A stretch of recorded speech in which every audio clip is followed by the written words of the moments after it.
అభివృద్ధికి సహకరిస్తాం. అవస్థలు రాకుండా చూడండి.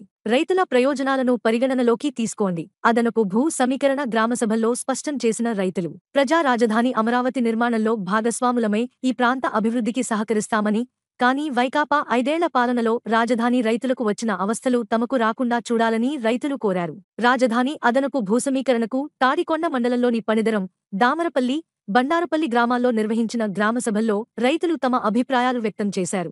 బండారుపల్లిలో భూములివ్వడానికి సిద్ధమన్న రైతులు తమకు ఏమిస్తారో ముందుగా తెలియజేయాలని కోరారు.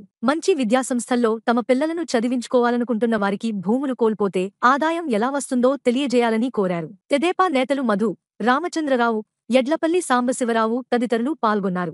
3 ఏళ్లలో రాజధాని పూర్తవుతుంది. బండారుపల్లి గ్రామసభలో మాట్లాడుతున్న ఎమ్మెల్యే శ్రావణ్ కుమార్, రాజధాని నిర్మాణానికి భూములు తీసుకుని అందులో రైతులను కూడా భాగస్వాములుగా చేయాలనేది ముఖ్యమంత్రి చంద్రబాబు ఉద్దేశం.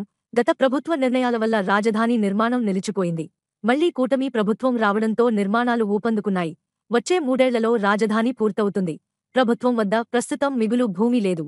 పెట్టుబడులను ఆహ్వానించాలంటే ఆయా సంస్థలకు భూకేటాయింపులు చేయాలి. ఇందుకోసం అదనపు భూసమీకరణ నిర్ణయం తీసుకున్నారు.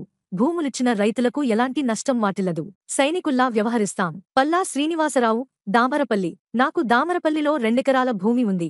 రాష్ట్రాభివృద్ధికి సీఎం చంద్రబాబు తీసుకున్న నిర్ణయాలపై సైనికుల్లా వ్యవహరించి భూ సమీకరణకు సహకరిస్తాం. భూములు తీసుకున్న ప్రభుత్వం రాబోయే తరాల జీవనం గొప్పగా ఉండేలా చూడాలి. ఈనాం భూముల సమస్య తీర్చాలి. శివరామయ్య, బండారుపల్లి. ఎన్నో ఏళ్లుగా ఈనాం భూములు సాగు చేసుకుంటున్నాం. రిజిస్ట్రేషన్లు మా పేరు మీదే ఉన్నాయి. రికార్డుల్లో మాత్రం లేవు. రాజధానికి భూములివ్వడానికి సిద్ధమే. తొలుత ఈనాం భూముల సమస్యను పరిష్కరించాలి. పిల్లల చదువు కోసం ప్లాట్లు అమ్ముకోవాలా? డి పూర్ణచంద్రరావు, బండారుపల్లి. భూమి ఉంటే రైతు వ్యవసాయం చేసి ఆదాయం పొందుతాడు. భూ సమీకరణలో తీసుకుని ప్లాట్లు ఇస్తే పిల్లల చదువులకు అవసరమైనప్పుడల్లా వాటిని అమ్ముకోవాల్సిందేనా?